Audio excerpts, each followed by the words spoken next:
வணக்கம். இது டாப் 10 தேசம் சர்வதேசம் செய்திகளை அடுத்தடுத்து பார்க்கலாம். முருகனின் அறுபடை வீடுகளில் ஒன்றான திருச்செந்தூர் அருள்மிகு சுப்பிரமணிய சுவாமி திருக்கோவிலில் இன்று நடைபெறவுள்ள மண்டல பூஜை விழாவை முன்னிட்டு 15 லட்சம் ரூபாய் மதிப்பில் மலர் மற்றும் பழ அலங்காரம் செய்யப்பட்டது. பெங்களூருவைச் சேர்ந்த திருமலை திருப்பதி ஸ்ரீமன் நாராயணா சபா சார்பில் நடைபெற்ற அலங்கார பணிகளில் சேலம், சென்னை, பெங்களூரு, கொங்கணாபுரம் பகுதிகளைச் சேர்ந்த 110 பணியாளர்கள் ஈடுபட்டனர். தென்னங்குருத்தி இலை, அந்தோனியம், ரோஜா, ஜெர்புரா, ஆர்கிட்ஸ், அண்ணாச்சி பழம், கரும்பு உள்ளிட்ட பல்வேறு வகையிலான மலர் பழங்களால் சண்முகவிலாச மண்டபம், மூலவர் சன்னதி, தட்சிணாமூர்த்தி, பெருமாள், விநாயகர் சன்னதி, கொடிமரம், நுழைவு வாயில் உள்ளிட்ட பகுதிகள் அலங்கரிக்கப்பட்டுள்ளன. காலை 9:30 மணி முதல் 10:30 மணி வரை மண்டல பூஜை, அபிஷேக பூர்த்தி பூஜை நடைபெறவுள்ளது. 15 ஆண்டுகளுக்கு பிறகு கடந்த மாதம் குடமுழுக்கு விழா வெகு விமர்சையாக நடந்ததை அடுத்து நடைபெறும் மண்டல பூஜை விழாவுக்கு ஆயிரக்கணக்கான பக்தர்கள் வருகை தருவார்கள் என்று எதிர்பார்க்கப்படுகிறது. திருவள்ளூர் மாவட்டம் சிறுவாபுரியில் பிரசித்தி பெற்ற முருகன் கோவிலில் வள்ளி மணாளனுக்கு திருக்கல்யாண வைபவம் நடைபெற்றது. இக்கோவிலில் 6 வாரங்கள் தொடர்ந்து நெய் தீபம் ஏற்றி வழிபட்டால் வீடு, நிலம், வேலைவாய்ப்பு, குழந்தை பாக்கியம், திருமணம் போன்ற பலன்கள் கிடைக்கும் என்பது பக்தர்களின் நம்பிக்கை. இதனையொட்டி நடைபெற்ற நிகழ்வில் விநாயகர், ஆதிமூலவர், அண்ணாமலையார், உண்ணாமலை அம்மன் உள்ளிட்ட தேவதைகளுக்கு அபிஷேகமும் சிறப்பு அலங்காரமும் நடந்தது. மூலவருக்கு அபிஷேகம், தீபாராதனை நடைபெற்ற பின்பு வள்ளி மணவாள பெருமாளுக்கு சிறப்பு அபிஷேகம், அலங்காரம், திருக்கல்யாண உற்சவம் சிறப்பாக நடைபெற்றது. கைலாய மங்கள வாத்தியங்கள் முழங்க 6 முறை உள்பிரகார புறப்பாடு நடைபெற்றதோடு அனைத்து பக்தர்களுக்கும் அன்னதானம் வழங்கப்பட்டது.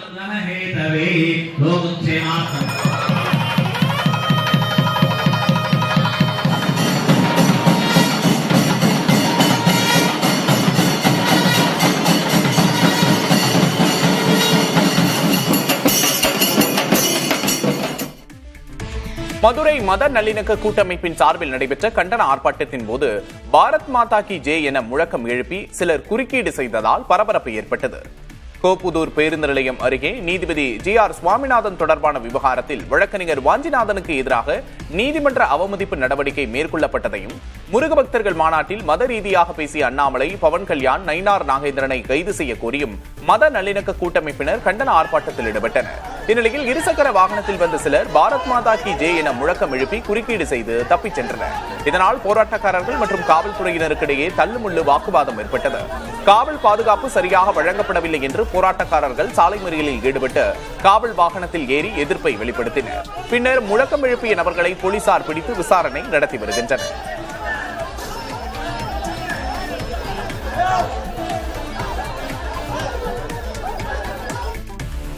கோவை மாவட்டம் சூலூர் அருகே உள்ள கள்ளப்பாளையம் பகுதியில் உள்ள தனியார் நிறுவன வளாகத்தில் மனித கை கண்டெடுக்கப்பட்ட சம்பவம் பரபரப்பை ஏற்படுத்தியுள்ளது. விசாரணையில் அந்த கை திருப்பூரைச் சேர்ந்த இளைஞருடையது என்பது உறுதியாகியுள்ளது. விசாரணையில் அருகில் உள்ள மருத்துவ கழிவு தொழிற்சாலையில் இருந்து ஒரு நாய் அந்த கையை எடுத்துச் சென்று நிறுவன வளாகத்தில் போட்டுள்ளது CCTV காட்சிகள் மூலம் தெரியவந்துள்ளது. இந்த காட்சிகள் தற்போது வெளியாகி உள்ளூர் மக்கள் மத்தியில் பெரும் அதிர்ச்சியை ஏற்படுத்தியுள்ளது.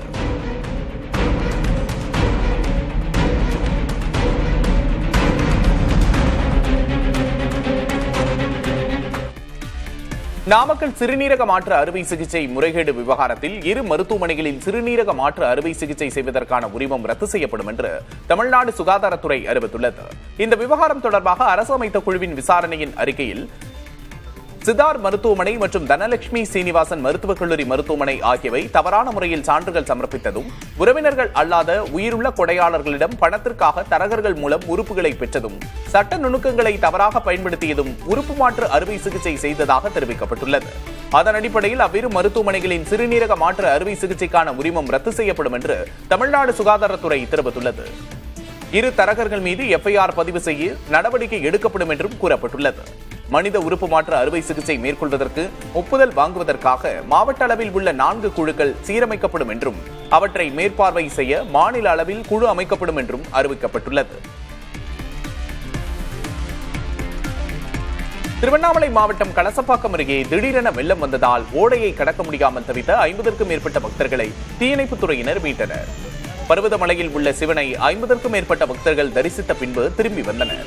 அப்போது தென்மாதிமங்கலம் பர்வதமலை ஓடையில் திடீரென்று காட்டாற்று வெள்ளம் வந்ததால் ஓடையை கடக்க முடியாமல் பக்தர்கள் தவித்தனர். தகவல் அறிந்த தீயணைப்புத் துறையினர் விரைந்து வந்து பக்தர்களை மீட்டனர். இதனிடையே ஓடையை கடக்க முயன்ற 2 பெண்கள் வெள்ளத்தில் அடித்துச் செல்லப்பட்டதாக கூறப்படும் நிலையில் இருவரையும் தேடும் பணி மேற்கொள்ளப்பட்டுள்ளது.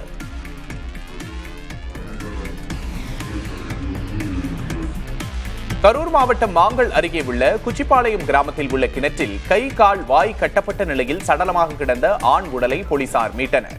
கிணற்றின் அருகே மணி பர்ஸ் மற்றும் செருப்புகளும் கிடந்தன. விசாரணையில் அவர் வாங்கல் அருகில் உள்ள முனியப்பனூரைச் சேர்ந்த சுப்பிரமணி எனவும் நிதி நிறுவனம் நடத்தி வந்தவர் என்றும் உறுதி செய்யப்பட்டது. தொழில் போட்டி அல்லது கொடுக்கல் வாங்கல் தகராறு காரணமாக சுப்பிரமணி கொலை செய்யப்பட்டிருக்கலாம் என்று போலீசார் சந்தேகிக்கிறார்கள். வாங்கல் காவல் நிலைய போலீசார் பல்வேறு கோணங்களில் தீவிரமாக விசாரணை நடத்தி வருகின்றனர். அமெரிக்க அதிபர் டிரம்ப் இந்திய பொருட்களுக்கு விதித்த 50% இறக்குமதி வரி தமிழ்நாட்டின் ஜவுளி தொழில் மையங்களில் கடும் பாதிப்பை ஏற்படுத்தியுள்ளது. திருப்பூர், கோவை மற்றும் கரூர் ஆகிய பகுதிகளில் ஜவுளி தொழில் கடும் நெருக்கடியை சந்தித்துள்ளது. டிரம்பின் வரி விதிப்பின் காரணமாக வங்கதேசம், பாகிஸ்தான் போன்ற போட்டி நாடுகளின் பின்னலாடை பொருட்களை விட இந்தியாவின் பின்னலாடை பொருட்கள் 35% அதிக விலை கொண்டதாக மாறியுள்ளது. இதனால் திருப்பூரிலிருந்து அமெரிக்காவுக்கு செல்லும் ஏற்றுமதியில் 30% பாதிக்கப்பட்டுள்ளது. அமெரிக்காவிலிருந்து ஜவுளி பொருட்களை வாங்குபவர்கள் ஆர்டர்களை நிறுத்தி வைப்பதற்காகவோ வேறு நாடுகளுக்கு அவற்றை மாற்றிவிடுவதாகவோ ஜவுளி ஏற்றுமதியாளர்கள் வேதனை தெரிவிக்கின்றனர். வரி உயர்வால் அமெரிக்காவுக்கு செல்லும் ஆர்டர்களில் 50% வரை சரிவு ஏற்படும் என்று கணிக்கப்படுகிறது. 2 லட்சம் பேர் வரை வேலை இழக்கலாம் என்று அஞ்சப்படுகிறது. அமெரிக்காவின் வரியை குறைக்க மத்திய அரசு நடவடிக்கை எடுக்க வேண்டும் என்று வலியுறுத்தும் ஜவுளி ஏற்றுமதியாளர்கள் பருத்தி இறக்குமதிக்கு விதிக்கப்படும் வரியை நீக்க வேண்டும் என்பது உள்ளிட்ட கோரிக்கைகளை முன்வைக்கிறார்கள். தங்கத்தின் விலை அடுத்து வரும் வாரங்களில் மேலும் உயரும் என்று நிபுணர்கள் கணித்துள்ளனர். டிரம்பின் வரி விதிப்புகளால் உலகச் சந்தையில் குழப்பம் ஏற்பட்டிருப்பதாகவும் தங்கத்துக்கான தேவை அதிகரித்து அதன் விலை உயரும் என்றும் ஏஞ்சல் ஒன் நிறுவனத்தின் பிரத்மேஷ் மால்யா தெரிவித்துள்ளார்.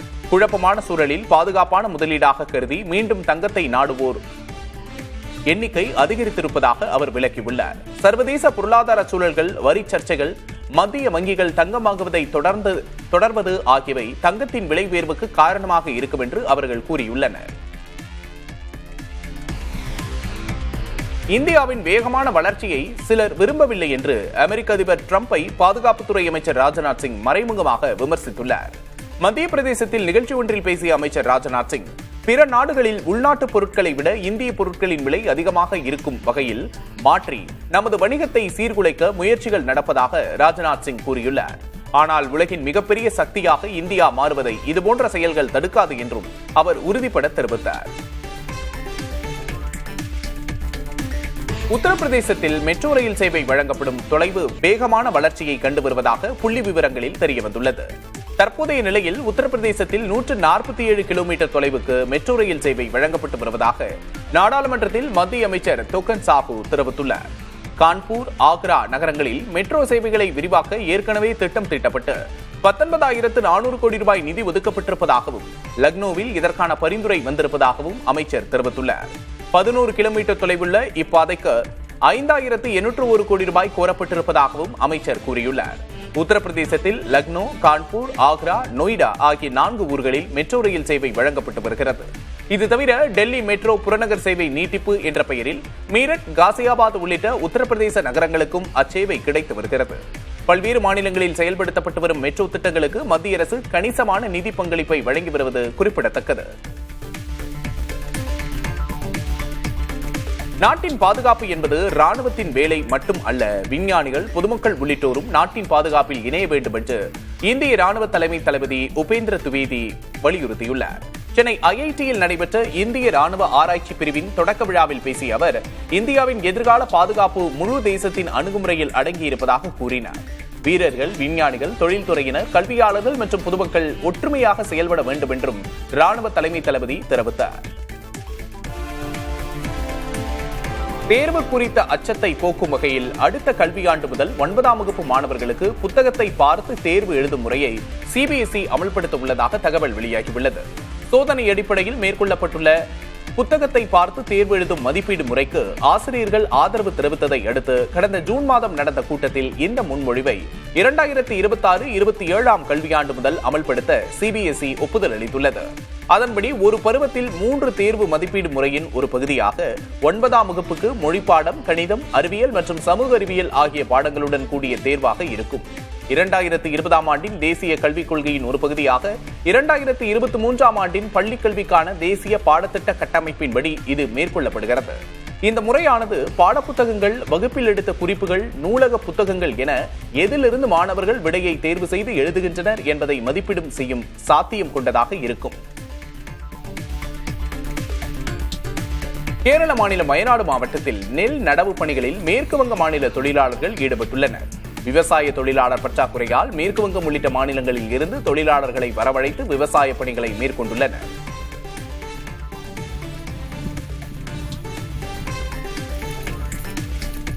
கேரள மாநிலம் திருச்சூர் மாவட்டத்தில் கார் மோதியதில் ஆம்புலன்ஸ் கவிழ்ந்தது. குன்னங்குளம் அருகே காணிப்பையூர் பகுதியில் முன்னால் சென்ற ஆட்டோவை கார் ஒன்று முந்திச் செல்ல முயன்றது. அப்போது நிலை தடுமாறி எதிரே வந்த ஆம்புலன்ஸ் வாகனம் மீது மோதியதில் ஆம்புலன்ஸ் கவிழ்ந்தது. இந்த விபத்தில் கார் மற்றும் ஆம்புலன்ஸில் பயணித்தவர்கள் படுகாயமடைந்த நிலையில் அக்கம்பக்கத்தினர் மீட்டு மருத்துவமனைக்கு அனுப்பி வைத்தனர். இந்த விபத்து தொடர்பான சிசிடிவி பதிவுகள் சமூக வலைதளங்களில் பரவி வருகின்றன.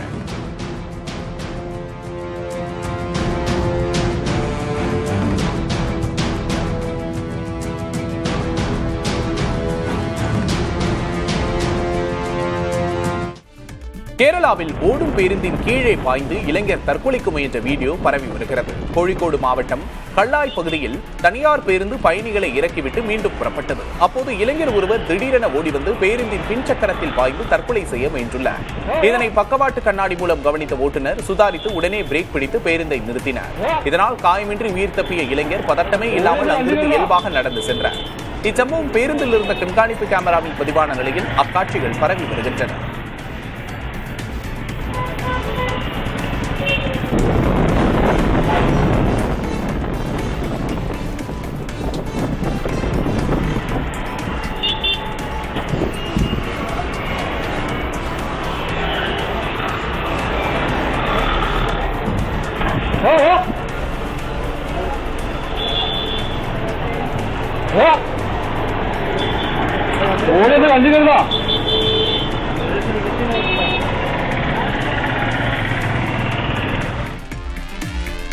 செங்கல்பட்டு மாவட்டம் மாமல்லபுரத்தில் நடந்த ஆசிய அலைச்சறுக்கு சாம்பியன்ஷிப் போட்டியில் தமிழக வீரர் ரமேஷ் வெண்கலப் பதக்கம் வென்று அசத்தியுள்ளார்.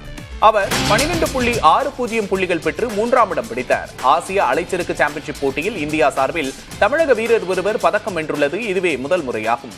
இந்த போட்டியில் 15.17 புள்ளிகளுடன் தென்கொரிய வீரர் ஹனோவா ஹீஜே தங்கப்பதக்கத்தையும் 14.57 புள்ளிகளுடன் இந்தோனேஷிய வீரர் பஜர் அரியானா வெள்ளிப் பதக்கத்தையும் வென்றுள்ளனர்.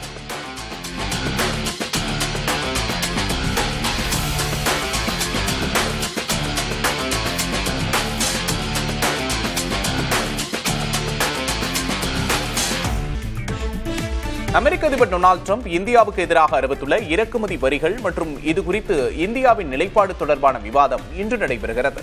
இது நாடாளுமன்ற வெளியுறவு நிலைக்குழு கூட்டத்தில் முக்கிய அம்சமாக இருக்கிறது. நாடாளுமன்ற இணைப்பு வளாகத்தில் மாலை 4 மணிக்கு நடைபெறும் இக்கூட்டத்தில் வெளியுறவுத்துறை மற்றும் வர்த்தகம், தொழில்துறை அமைச்சகத்தின் பிரதிநிதிகள் பங்கேற்று அமெரிக்கா இந்தியா வர்த்தக பேச்சுவார்த்தைகள் மற்றும் இந்தியாவின் நிலைப்பாடு குறித்து குழு உறுப்பினர்களுக்கு விரிவான விளக்கமளிப்பார்கள். அமெரிக்காவுடன் ஏற்பட்டுள்ள வர்த்தக நெருக்கடியை மையமாக கொண்டு இந்தியாவின் வெளியுறவுக் கொள்கையின் தற்போதைய முன்னேற்றங்களை ஆய்வு செய்ததே இந்த கூட்டத்தின் பிரதான நோக்கமாகும். 2 வாக்காளர் அடையாள அட்டைகள் வைத்திருந்ததாக கூறி பீகார் துணை முதல்வர் விஜயகுமார் சின்ஹாவுக்கு தேர்தல் ஆணையம் நோட்டீஸ் அனுப்பியுள்ளது. ராஷ்டிரிய ஜனதா தள தலைவர் தேஜஸ்வி யாதவ் அளித்த புகாரின் அடிப்படையில் இந்த நடவடிக்கை எடுக்கப்பட்டுள்ளது. துணை முதல்வருக்கு லக்கிசராய் மற்றும் பாங்கிப்பூர் ஆகிய 2 தொகுதிகளிலும் வாக்காளர் பட்டியலில் பெயர் இருப்பதாக தேஜஸ்வி யாதவ் குற்றம் சாட்டியிருந்தார். இதுகுறித்து நடவடிக்கை எடுக்க வேண்டும் என்றும் அவர் வலியுறுத்தினார். இதற்கு பதிலளித்த துணை முதல்வர் விஜயகுமார் சின்ஹா, நான் ஒரு இடத்திலிருந்து மட்டுமே வாக்களித்தேன். லக்கிசராய் வாக்காளர் பட்டியலில் பெயரை சேர்க்க விண்ணப்பித்த போது பாங்கிப்பூரிலிருந்து பெயர் நீக்கப்படவில்லை. தேஜஸ்வி யாதவ் தவறான தகவல்களை பரப்பி வருகிறார் என்று மறுத்ததோடு தேஜஸ்வி யாதவ் தன்னிடம் மன்னிப்பு கேட்க வேண்டும் என்றும் கோரியுள்ளார். காங்கிரஸ் மூத்த தலைவர் ப. சிதம்பரம் தனது எக்ஸ் தள பதிவில் தேர்தல் ஆணையம் ஒரு நல்ல நீதிமன்றம் அல்ல, அது சுதந்திரமான நியாயமான தேர்தல்களை நடத்தும் நிர்வாக அமைப்பே என்று கூறியுள்ளார். ஆனால் பெரிய அளவிலான வாக்காளர் பட்டியல் முறைகேடுகளை தனிநபர் மனுக்கள் போல அணுகுவது தவறு என்றும் ப. சிதம்பரம் குறிப்பிட்டுள்ளார். பீகாரில் பூத் லெவல் ஏஜென்ட்டுகளின் புகார்கள் ஏற்கப்படவில்லை என்ற தி ஹிந்து செய்தியை மேற்கோள் காட்டிய அவர், இது ஜனநாயக தேர்தலின் மரணத்துக்கு வழிவகுக்கும் என்றும் தேர்தல் ஆணையம் அரசியல் கட்சிகளுக்கும் வாக்காளர்களுக்கும் கடமைப்பட்டிருக்கிறது என்றும் கடுமையாக கண்டித்தார். தெலுங்கானாவில் முந்தைய பிஆர்எஸ் ஆட்சி குறித்து அதிர்ச்சி தரும் குற்றச்சாட்டுகளை மத்திய உள்துறை இணையமைச்சர் பண்டி சஞ்சய் குமார் முன்வைத்துள்ளார். கே. சந்திரசேகர ராவின் முந்தைய ஆட்சியில் 6500க்கும் மேற்பட்ட அரசியல்வாதிகள், தொழிலதிபர்கள், வழக்கறிஞர்கள் மற்றும் திரைப்பட பிரபலங்களின் தொலைபேசிகள் ஒட்டு கேட்கப்பட்டதாக அவர் குற்றம் சாட்டியுள்ளார். தனது மற்றும் தனது குடும்பத்தாரின் உரையாடல்கள் தற்போதைய முதல்வர் ரேவந்த் ரெட்டி, சந்திரசேகர ராவின் மகள் கவிதா மற்றும் அவரது கணவர் ஆகியோரின் உரையாடல்களும் ஒட்டு கேட்கப்பட்டதாகவும் பண்டி சஞ்சய் குமார் முன்வைத்துள்ள குற்றச்சாட்டுகள் தெலுங்கானா அரசியல் வட்டாரத்தில் பெரும் அதிர்வலைகளை ஏற்படுத்தியுள்ளன. உத்தரகண்ட் மாநிலம் உத்தரகாசியில் ஏற்பட்ட மேக வெடிப்புக்கு கடந்த பல ஆண்டுகளாக வெட்டப்பட்டு வரும் தேவதாரு மரங்களே முக்கிய காரணம் என்று விஞ்ஞானிகளும் அப்பகுதி மக்களும் குற்றம் சாட்டுகின்றனர்.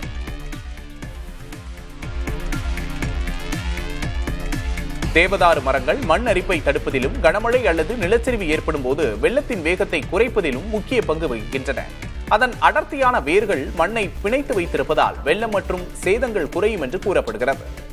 தேவதாரு மரங்கள் அதிகமாக இருந்திருந்தால் இந்த மேக வெடிப்பு பாதிப்பு மிகவும் குறைந்திருக்கும் என்றும் சுற்றுச்சூழல் நிபுணர்கள் கூறுகிறார்கள்.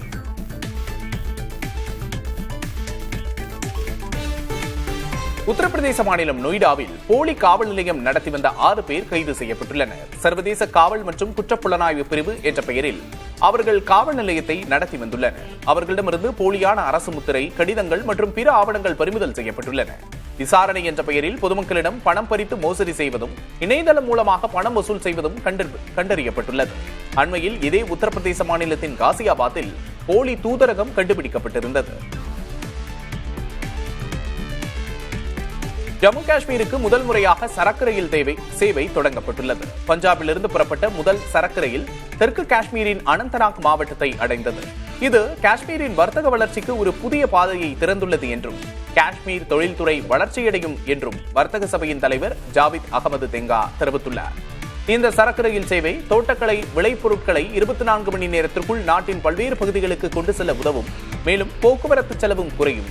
இது ஆப்பிள் போன்ற அழுகும் பொருட்களை விரைவாக சந்தைக்கு கொண்டு செல்ல உதவுவதால் விவசாயிகளுக்கு மகிழ்ச்சியை ஏற்படுத்தியுள்ளதாக கூறுகின்றனர். நாட்டின் பல்வேறு மாநிலங்களில் பெய்த பருவம் தவறிய மழை ஏசி நிறுவனங்களின் விற்பனையை பாதித்துள்ளது. மார்ச் முதல் ஜூன் வரையிலான காலாண்டில் ஏசி விற்பனை 13 முதல் 34% வரை குறைந்திருப்பதாக நிறுவனங்கள் தெரிவித்துள்ளன. எனினும் இந்த சரிவு வீட்டு உபயோக பிரிவில் மட்டுமே ஏற்பட்டுள்ளது என்றும், தொழிலக தேவைக்கான குளிர்சாதன இயந்திரங்கள் விற்பனை ஏறுமுகமாக இருப்பதாகவும் உற்பத்தியாளர்கள் தெரிவித்துள்ளனர்.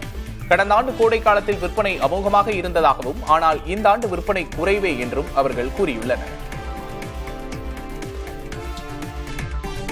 அமெரிக்காவில் முன்னாள் துணை அதிபர் கமலா ஹாரிஸை 3ஆம் பாலின ஆதரவாளர் என்ற ரீதியில் விமர்சிக்கும் பரப்புரையை குடியரசுக் கட்சியினர் மீண்டும் தொடங்கியுள்ளனர். அதிபர் தேர்தலில் டிரம்புக்கு எதிராக கமலா போட்டியிட்ட போது அவரது 3ஆம் பாலின ஆதரவு நிலைப்பாட்டை குடியரசுக் கட்சியினர் விமர்சித்து வந்தனர். அடுத்த ஆண்டு அமெரிக்காவில் இடைக்கால தேர்தல் வரும் நிலையில் மீண்டும் கமலாவை விமர்சிக்கும் விளம்பரங்களை குடியரசுக் கட்சியினர் வெளியிடுகிறார்கள்.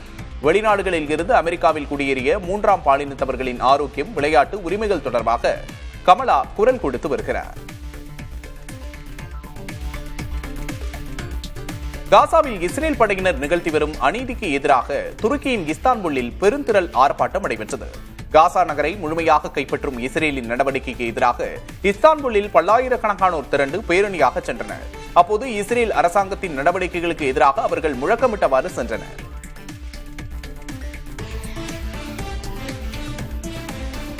சம்பளம் கிரெடிட் ஆன 5 நிமிடத்தில் நிறுவன ஊழியர் ஒருவர் வேலையை ராஜினாமா செய்வதாக மெயில் அனுப்பியுள்ளார். இதுகுறித்து லிங்க்டின் தளத்தில் சம்பந்தப்பட்ட நிறுவனத்தின் HR விமர்சனம் செய்திருப்பது விவாதத்தை கிளப்பியுள்ளது. காலை 10 மணிக்கு பேங்க் அக்கவுண்டில் சம்பளம் போட்டதும் 10:05 மணிக்கு ஊழியர் ராஜினாமா கடிதம் அனுப்பியிருப்பதாகவும், இது பொறுப்பின்மை மற்றும் முதிர்ச்சியின்மையை காட்டுவதாகவும் மனிதவள அதிகாரி பதிவிட்டார். மேலும் சம்பளத்தை விட விடாமுயற்சியும் அர்ப்பணிப்பும் முக்கியம் என வலியுறுத்தியுள்ளார். அதே சமயம் சம்பளம் என்பது ஏற்கனவே செய்த வேலைக்கானது என்றும், ராஜினாமாவுக்கு ஒரு குறிப்பிட்ட கால அவகாசத்தை கொடுப்பது கட்டாயம் என்றும் இந்த பதிவுக்கு பலர் எதிர்வினை ஆற்றியுள்ளனர்.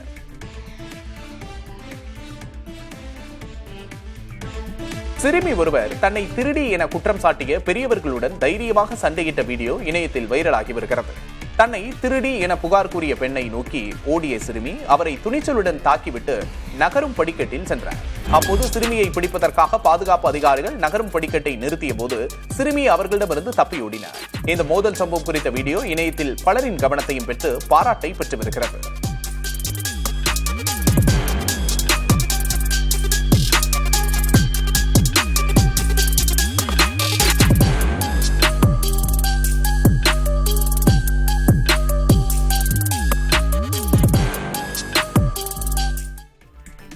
ஜப்பானுக்கு எதிரான போரில் வெற்றி பெற்றதன் 80வது ஆண்டு விழா கொண்டாட்டத்துக்கான வண்ணமயமான ஒத்திகை சீனாவில் நடைபெற்றது.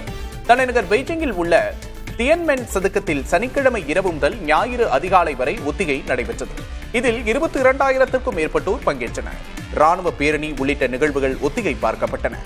ஜப்பானுக்கு எதிரான போரின் வெற்றி தினம் செப்டம்பர் 3ஆம் தேதி சீனாவின் தியன்மென் சதுக்கத்தில் நடைபெற உள்ளது. அதிக அளவில் எரிபொருள் நிலையங்களை திறப்பதற்கு ஏதுவாக தற்போதுள்ள விதிமுறைகளில் தளர்வு கொண்டுவர அரசு திட்டமிட்டுள்ளது. இதற்காக நிபுணர் குழு ஒன்றை அமைத்துள்ள மத்திய பெட்ரோலியத்துறை பொதுமக்கள் உள்ளிட்ட சம்பந்தப்பட்ட தரப்பினரின் கருத்துக்களையும் கேட்டுள்ளது. பெட்ரோல் வாகனங்களை தாண்டி சிஎன்ஜி மற்றும் எல்என்ஜி எரிபொருள் வாகனங்கள், மின்சார எரிபொருளில் இயங்கும் வாகனங்கள் அதிகரித்து வருகின்றன. அதற்கேற்ப அந்த எரிபொருட்களை தரும் விநியோக நிலையங்கள் குறைவாகவே உள்ளது. இதனை ஈடுகட்ட புதிய எரிபொருள் நிலையங்கள் அமைக்கப்பட உள்ளது. கடந்த 2019ஆம் ஆண்டில் எரிபொருள் நிலைய விதி தளர்வால் டோட்டல் எனர்ஜி, பிரிட்டிஷ் பெட்ரோலியம் ஆகிய நிறுவனங்கள் இந்தியாவுக்குள் வந்தன. தற்போது அரோம்கோ, பூமா எனர்ஜி போன்ற பன்னாட்டு நிறுவனங்களும் இந்திய சந்தையில் கால் பதிக்க திட்டமிட்டுள்ளன. தற்போதைய நிலையில் இந்தியன் ஆயில், பாரத் பெட்ரோலியம் ஆகிய 3 பொதுத்துறை நிறுவனங்கள் 97,804 எரிபொருள் நிலையங்களை இயக்கி வருகின்றன. இது தவிர ரிலையன்ஸ், நயாரா, ஷெல் ஆகிய தனியார் நிறுவனங்களும் குறைந்த அளவில் கிளை பரப்பி உள்ளன. 2027ஆம் ஆண்டு ஒருநாள் கிரிக்கெட் போட்டி உலகக்கோப்பை தொடரில் ரோஹித் சர்மாவும் விராட் கோலியும் விளையாடுவது உறுதியானது அல்ல என தகவல் வெளியாகியுள்ளது. இந்திய அணி வரும் அக்டோபர் மாதம் ஆஸ்திரேலியாவுக்கு எதிரான ஒருநாள் தொடரில் விளையாட உள்ளது. அந்த தொடரில் ரோஹித் சர்மாவும் விராட் கோலியும் பங்கேற்க உள்ளனர். இருப்பினும் 2027ஆம் ஆண்டு உலகக்கோப்பையில் விளையாட வேண்டுமென்றால் இருவரும் உள்ளூர் தொடர்பான விஜய் ஹசாரே கோப்பை தொடரில் விளையாட வேண்டுமென பிசிசிஐ நிபந்தனை விதித்திருப்பதாக தகவல் வெளியாகியுள்ளது. நிபந்தனையை ஏற்காவிடில் ரோஹித் சர்மாவும் விராட் கோலியும் ஆஸ்திரேலிய தொடருடன் ஓய்வு பெறலாம் என்றும் தகவல்கள் தெரிவிக்கின்றன.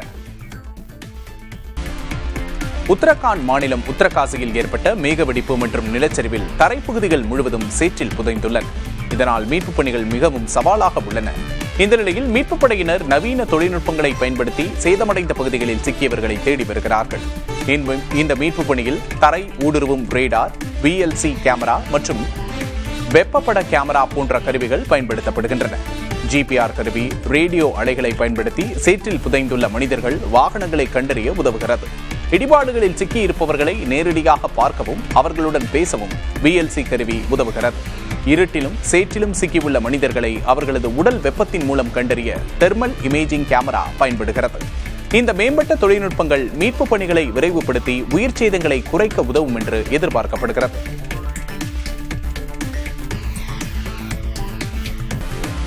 கர்நாடக மாநிலம் பெலகாவி மாவட்டத்தின் பல்வேறு பகுதிகளில் கனமழையால் சாலைகள் வெள்ளக்காடாகியுள்ளன. அம்மாவட்டத்தின் சவுந்தட்டியில் கொட்டி தீர்த்த கனமழையால் எல்லமாதேவி கோவிலை சுற்றி கடும் வெள்ளப்பெருக்கு ஏற்பட்டது. இதனால் பக்தர்கள் கோவிலுக்கு செல்ல தடை விதிக்கப்பட்டது. அதேபோல சித்தனக்குள்ளா, சங்கப்பனக்குள்ளா, பஜார் மார்க் உள்ளிட்ட பகுதிகளிலும் சாலைகளில் தண்ணீர் தேங்கியது.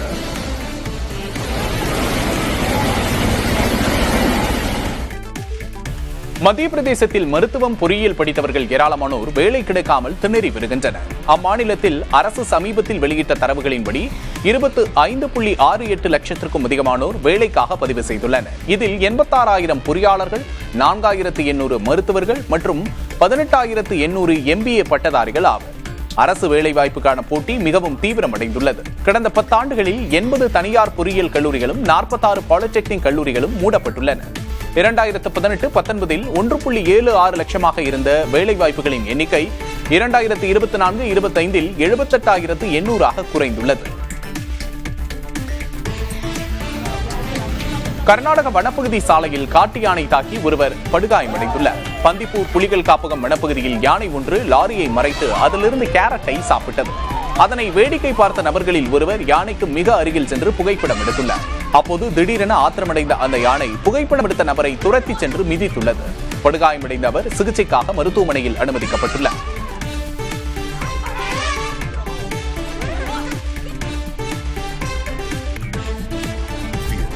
வானத்தின் எல்லையை தொட்டு வீரத்தின் உச்சத்தை அடைவது என்பது சாதாரணமானதல்ல. இந்திய விமானப்படை வெளியிடும் ஒவ்வொரு வீடியோவின் மூலமும் இந்த வீர வரலாற்றை மீண்டும் மீண்டும் நிரூபித்து வருகிறது. சமீபத்தில் வெளியான வீடியோ ஒன்று சமூக வலைதளங்களில் வைரலாகி அனைவரது கவனத்தையும் ஈர்த்துள்ளது. நம் விமானப்படையின் வரலாற்று வெற்றிகளையும் சாதனைகளையும் காட்டும் அந்த வீடியோவில் வங்கதேச போர் தாக்குதல், கார்கில் போர், பாலக்கோட் துல்லிய தாக்குதல், ஆபரேஷன் சிந்தூர் போன்றவை இடம்பெற்றுள்ளன. விமானப்படையின் ஆற்றலை போரில் மட்டுமல்லாமல் இயற்கை பேரிடர் காலங்களில் முன்னிலையில் நிற்பதையும் இது காட்டுகிறது. ஒவ்வொரு இந்தியரின் மனதிலும் பெருமையை விதைக்கும் இந்த காணொலி நம் விமானப்படைக்கு சலாம் போட வைக்கிறது. Answered with Balakot, crossing limits, hitting where it hurts precisely. Be it rising waters or raging storms, our aircraft. துருக்கியின் மேற்கு பகுதியில் உள்ள பாலிகேசீர் நகரை மையமாக கொண்டு 6.1 என்ற ரிக்டர் அளவிலான சக்தி வாய்ந்த நிலநடுக்கம் ஏற்பட்டது. இந்நிலநடுக்கம் உள்ளூர் நேரப்படி நேற்று மாலை 7:53 மணியளவில் ஏற்பட்டதாக துருக்கி பேரிடர் மேலாண்மை ஆணையம் தெரிவித்துள்ளது. நிலநடுக்கத்தின் ஆழம் 11 கிலோமீட்டராக பதிவாகியுள்ளது. இஸ்தான்புல், பர்சா உள்ளிட்ட நகரங்களில் அதிர்வுகள் கடுமையாக உணரப்பட்டன. இதனால் மக்கள் பீதியடைந்து வீடுகளை விட்டு வெளியில் குவிந்தனர். உள்துறை அமைச்சர் அலி எர்காலியாக இதுவரை உயிரிழப்போ அல்லது பெரிய அளவிலான சேதமோ ஏற்பட்டதாக தகவல் இல்லை என தெரிவித்துள்ளார். பாதிக்கப்பட்ட பகுதிகளில் அவசர மற்றும் மீட்புக் குழுக்கள் ஆய்வில் ஈடுபட்டு வருகின்றன. நிலநடுக்க சேதங்கள் குறித்த முழுமையான அறிக்கை விரைவில் வெளியிடப்படும் என்று எதிர்பார்க்கப்படுகிறது. சின்னத்திரை நடிகர் சங்க தேர்தலில் பரத் புதிய தலைவராக தேர்வு செய்யப்பட்டார். சின்னத்திரை நடிகர் சங்கத்தின் 2025-28 ஆண்டுக்கான தேர்தல் சென்னை விருகம்பாக்கத்தில் உள்ள தனியார் திருமண மண்டபத்தில் நடைபெற்றது. 4 அணிகள் போட்டியிட்ட இந்த தேர்தலில் 1600 வாக்குகள் பதிவு செய்ய தகுதி பெற்ற நிலையில் மொத்தம் 936 வாக்குகள் பதிவு செய்யப்பட்டன. வாக்கு எண்ணிக்கையின் முடிவில் சின்னத்திரை வெற்றி அணியின் பரத் 491 வாக்குகள் பெற்று புதிய தலைவராக தேர்வு செய்யப்பட்டார். அதே அணியில் போட்டியிட்ட நவீந்தர் 472 வாக்குகள் பெற்று பொதுச் செயலாளராக வெற்றி பெற்றார். வெற்றிக்கு பின்பு பேசிய பரத், சங்க உறுப்பினர்களின் வேலைவாய்ப்பு, கல்வி, மருத்துவ நலன்களுக்கு முன்னுரிமை அளிப்பேன் என்றும் 70 வயதுக்கும் மேற்பட்ட உறுப்பினர்களுக்கு நிதி உதவி வழங்கப்படும் என்றும் கூறினார். தேர்தல் முடிவுகள் அறிவிக்கப்பட்டதும் பரத் ஆதரவாளர்கள் பட்டாசு வெடித்து உற்சாகமாக கொண்டாடினர். மற்ற பதவிகளுக்கான வாக்குகள் இன்று எண்ணப்பட உள்ளன. ஐரோப்பிய நாடான ஸ்பெயினில் கட்டுக்கடங்காமல் பற்றி எரியும் காட்டுத்தீயை அணைக்கும் பணிகள் முழுவீச்சில் நடைபெற்று வருகின்றன. நவாரா மாகாணத்தில் உள்ள மலைப்பகுதிகளில் பல மீட்டர் உயரத்திற்கு கொழுந்துவிட்டு எரியும் காட்டுத்தீயை ஹெலிகாப்டர் மூலம் தண்ணீரை ஊற்றி கட்டுப்படுத்தும் முயற்சிகள் மேற்கொள்ளப்பட்டு வருகின்றன.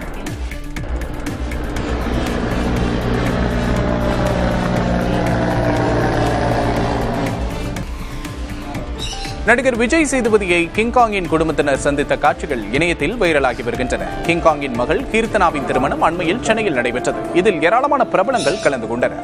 இந்நிலையில் நடிகர் கிங்காங் மற்றும் அவரது மகள், மருமகன் ஆகியோர் விஜய் சேதுபதியை நேரில் சந்தித்து வாழ்த்து பெற்றுள்ளனர். கிங்காங்கின் குடும்பத்துடன் உற்சாகமாக நேரத்தை செலவழித்த விஜய் சேதுபதி அவர்களுடன் தனித்தனியாக புகைப்படமும் எடுத்துக் கொண்டார்.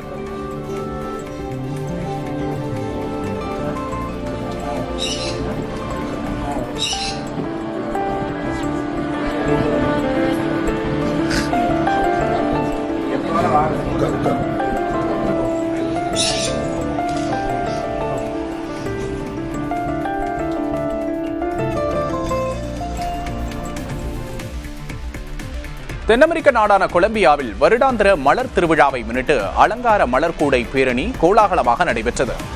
மெடலின் மாவட்டம் சாண்டா எலனா நகரில் 68வது ஆண்டாக நடைபெற்ற இந்த பேரணியில் சமூகம், அரசியல், பருவநிலை மாற்றம் என பல்வேறு தலைப்புகளை கருப்பொருளாக கொண்டு அலங்கரிக்கப்பட்டிருந்த மலர் கூடைகள் ஊர்வலமாக எடுத்துச் செல்லப்பட்டன. இந்த அலங்கார பேரணியில் நாட்டின் 15 பாரம்பரிய வகை மலர்கள் பயன்படுத்தப்பட்டிருந்தன.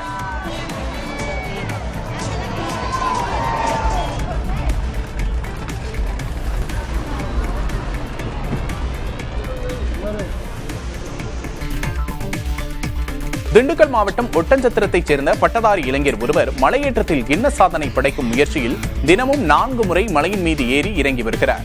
விவசாய குடும்பத்தைச் சேர்ந்த BSc பட்டதாரியான கோபாலகிருஷ்ணன் கின்னஸ் புத்தகத்தில் இடம்பெற வேண்டும் என்ற ஆசையில் மலையேற்றத்தை தேர்வு செய்துள்ளார்.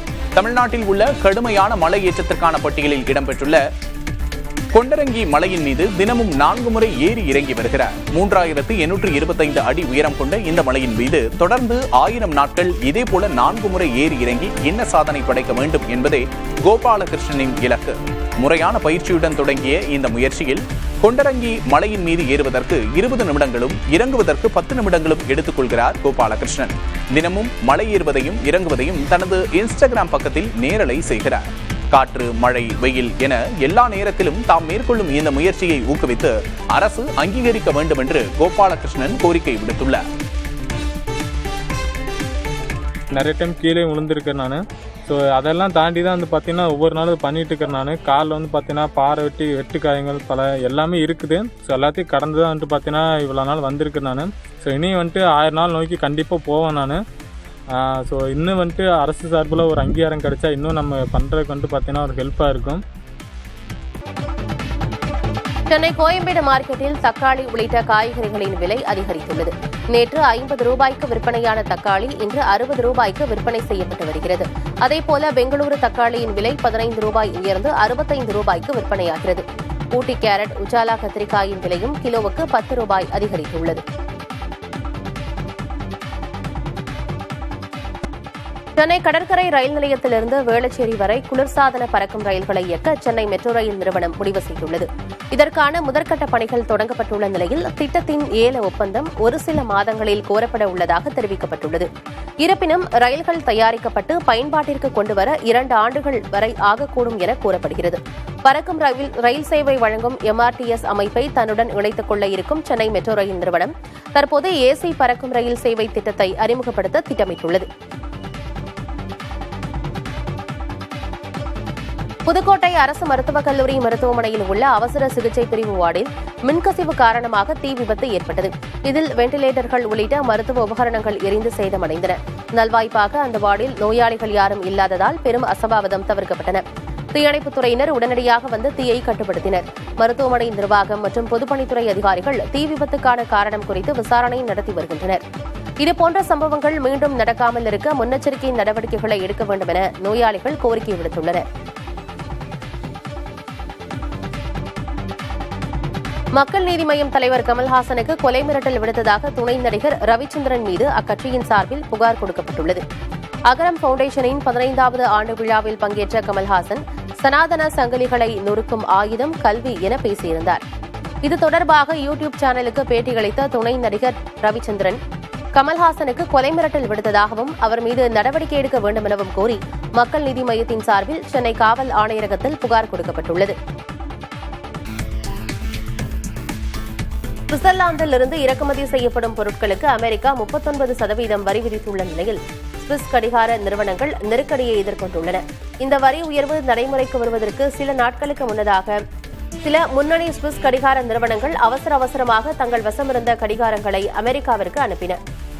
வரி உயர்வு நடைமுறைக்கு வந்த பிறகு 240 ஆண்டு பாரம்பரியமிக்க டூபோய்ஸ் எட்பில்ஸ் நிறுவனம் அதன் அமெரிக்க வலைதளத்தில் ஆர்டர்களை நிறுத்த வேண்டியிருந்தது. அந்த நிறுவனம் ஒரு கடிகாரத்தின் விலையை $10,800 $14,500 உயர்த்த திட்டமிட்டுள்ளது. இந்த வரி உயர்வு காரணமாக சுவிட்சர்லாந்தின் ஒட்டுமொத்த கடிகார தொழிலும் பெரும் பாதிப்பை சந்தித்து வருவதாக கூறுகின்றனர். இந்த வரி விதிப்பு சுவிட்சர்லாந்தின் பொருளாதார வளர்ச்சியை பாதிக்கும் என வல்லுநர்கள் எச்சரிக்கின்றனர். மும்பையில் உள்ள புனித சேவியர் கல்லூரியில் நடக்க இருந்த பாதிரியர் ஸ்டான் சுவாமி நினைவு சொற்பொழிவு நிகழ்ச்சி ரத்து செய்யப்பட்டுள்ளது. இதற்கு கல்வியாளர்களும் சமூக செயற்பாட்டாளர்களும் எதிர்ப்பு தெரிவித்துள்ளனர். முன்னதாக தேச விரோத நடவடிக்கைகளுக்காக எல்கர் பரிஷத் வழக்கில் கைது செய்யப்பட்ட பாதிரியார் ஸ்டான் சுவாமியின் பெயரில் சொற்பொழிவு நடத்துவதற்கு பாஜகவின் மாணவர் அமைப்பான ABVP எதிர்ப்பு தெரிவித்திருந்தது. 2019 கைது செய்யப்பட்ட ஸ்டான் சுவாமி உடல்நிலை மோசமடைந்ததால் 2021 ஆண்டு உயிரிழந்தார்.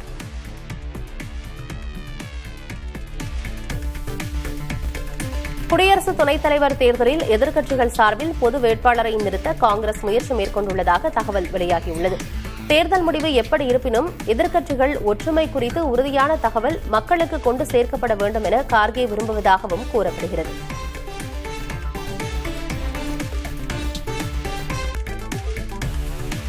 ஹமாஸை முழுமையாக தோற்கடித்து அகற்றும் வரை ஓயப்போவதில்லை என இஸ்ரேல் பிரதமர் நெத்தன்யாகு திட்டவட்டமாக தெரிவித்துள்ளார். காசாவில் இஸ்ரேலின் அடுத்த கட்ட ராணுவ நடவடிக்கை குறித்து பேசிய அவர், காசாவை கைப்பற்றுவதற்கான நோக்கமில்லை, காசாவை விடுவிப்பதே எங்கள் இலக்கு என்று தெரிவித்தார்.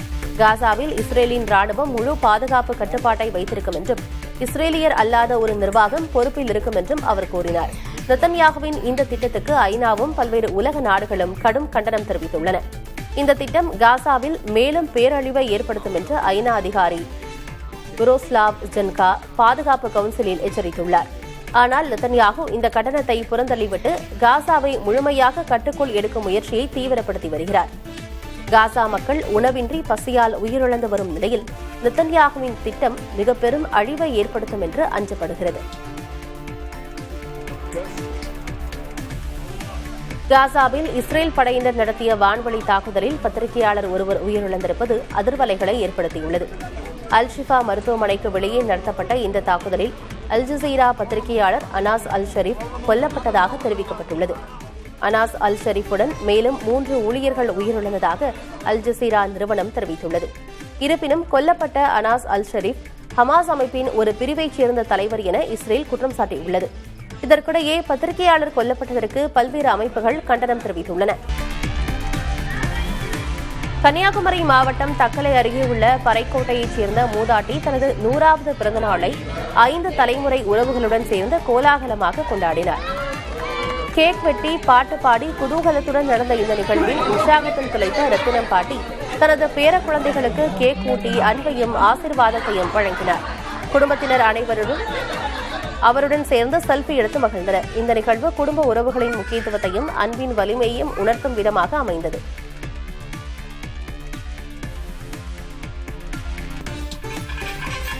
கரூரில் நடைபெற்ற நாத உற்சவ விழாவில் 300க்கும் மேற்பட்ட நாதஸ்வர தவல் கலைஞர்கள் கர்நாடக சங்கீத கீர்த்தனைகளால் மக்களை மெய்சிலிர்க்க வைத்தனர். நெரூர் பகுதியில் உள்ள அக்னீஸ்வரர் கோயிலில் 16ஆம் ஆண்டாக நடைபெற்ற இந்த இசை நிகழ்ச்சியில் தமிழகத்தின் பல்வேறு பகுதிகளில் இருந்து வந்திருந்த கலைஞர்கள் பங்கேற்றனர். 2 மணி நேரத்திற்கு மேலாக இடைவிடாத இசைமழை பொழிந்தனர். நாதஸ்வரத்தின் இனிமையும் தவிலின் தாளமும் ஒன்றிணைந்து அந்த இடத்தையே ஒரு தெய்வீக அனுபவமாக மாற்றியது. இசை ஆர்வலர்கள் முதல் பொதுமக்கள் வரை இந்த இசை விருந்தில் கலந்து கொண்டு இசைமழையில் மூழ்கி திளைத்தனர்.